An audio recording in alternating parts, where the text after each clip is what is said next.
भारतीय ऋषियों और मुनियों ने यज्ञ को बड़ा ही महत्वपूर्ण स्थान दिया है। यहाँ तक कि आप यह भी कर सकते हैं, कोई भी शुभ कार्य हो उसमें यज्ञ को बहुत ही महत्वपूर्ण अर्थात प्रथम स्थान पर रखा जाता है। आपका जन्म दिवस हो, विवाह दिवस हो या फिर कोई भी और भी घर पर शुभ कार्य संपन्न होने जा रहे हैं, उस पर यज्ञ को जरूर ही स्थान दिया जाता है।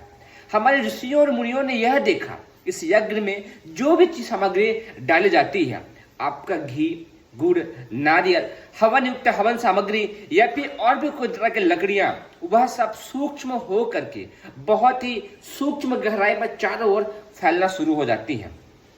और यह भी देखा गया है, जिन स्थान पर नियमित रूप से हवन होता है प्रतिदिन या फिर सप्ताह में, माह में, उस स्थान पर लोग क्रमशः कम रोगी देखे जाते हैं। वहां के आसपास के पेड़ पौधे और दीवारें भी अधिक जीवंत और प्राणवान देखी जाती हैं, क्योंकि इसमें डाली हुई हवन सामग्री नष्ट नहीं होती है, बल्कि अत्यंत ही सूक्ष्म होकर के चारों ओर वायुमंडल में और आपके आसपास फैल जाती है। और जब नासिका के रास्ते आप श्वास को अंदर की ओर लेते हैं तो वह सूक्ष्म धुएं के रूप में वह सारे पदार्थ भी आपके नासिका के रास्ते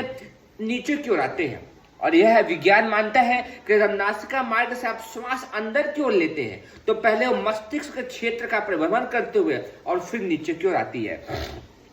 कहने का तात्पर्य बस इतना ही है कि यदि कोई व्यक्ति मानसिक रोगी से ग्रसित है, अत्यंत क्रोधी है, अत्यंत वासनात्मक है, अत्यंत कुविचारों से ग्रसित है, उसके आसपास हवन किया जाए तो यह हवन की सूक्ष्म धुआं आपके नासिका के रास्ते उस मानसिक विकारों को दूर करने की बड़ी ही अद्भुत क्षमता अपने अंदर छुपाए हुए है। इसके साथ ही जब वह श्वास मस्तिष्क के रास्ते फेफड़ों तक पहुंचती है तो फिर वह ब्लड तक पहुंच करके सारे बुरे कीटाणुओं को मारने का कार्य करती है। एंटीबायोटिक दवाइयां तो सारे बैक्टीरिया को, कीटाणुओं को मारने का काम करती है, लेकिन इस यज्ञ से निकले हुए सूक्ष्म धुएं के रूप में प्राण शक्तिवान